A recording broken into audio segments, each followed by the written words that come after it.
మట్టల ఆదివారము యేసు ప్రభు వారు గాడిదపై కూర్చుండి యెరూషలేములో జయప్రవేశం చేయనప్పుడు జనసమూహము హోసన్నా అంటే దేవుని కుమారునికి జయము అని కేకలు వేస్తూ ఖర్జూరపు మట్టలు పట్టుకొని సంతోషముతో బిగ్గరగా స్తుతించారు. అప్పటికి పరిశుద్ధాత్మ దిగి ఉండలేదు, వారు స్తుతించారు. అప్పటికి యేసు ప్రభు మరణ భూస్థాపన పునరుద్ధానములను విశ్వసించి రక్షణలోనికి వారు వచ్చి ఉండలేదు. నేడైతే మనము విశ్వసించి రక్షణ అనుభవంలోనికి వచ్చాం, పరిశుద్ధాత్మను కలిగి ఉన్నాం.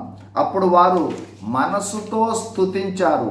నేడు మనము యోహాను సువార్త 4:24 చెప్పినట్లు ఆత్మతోనూ సత్యముతోనూ ఆరాధించు అనుభవంలోనికి వచ్చాం.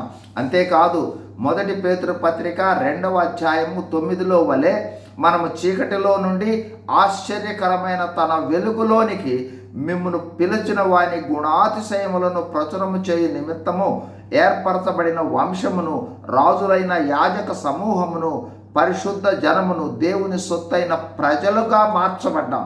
ఆ విధంగానే ఆరాధించాలి.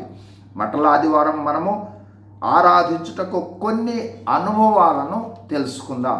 క్లుప్తంగా మనము ఆత్మ ఆధీనములో ఉండి ఆరాధించాలి. యేసు ప్రభువును ప్రత్యక్షంగా చూస్తున్న అనుభవంలో ఉండి ఆరాధించాలి. పరలోకములో తెల్లని వస్త్రములు ధరించుకొని ఖర్జూరపు మట్టలు పట్టుకొని మా రక్షణకై స్తోత్రములు అని ఆరాధించిన అనుభవంలో ఆరాధించాలి. మన కోసం రక్షణ కార్యాన్ని చేసి మనం ప్రార్థించిన తోడనే రక్షణనిచ్చిన ప్రభువును హోసన్నా అని గంభీరంగా ఆనందముతో ఆరాధించాలి.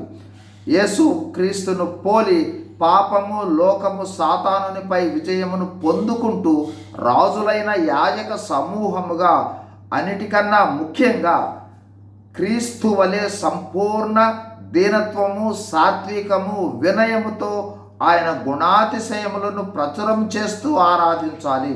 పరిశుద్ధతతో ఆరాధించాలి. దేవుని ప్రజగా ఆరాధించాలి.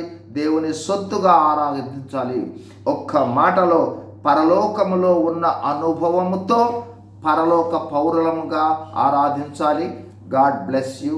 Thank you.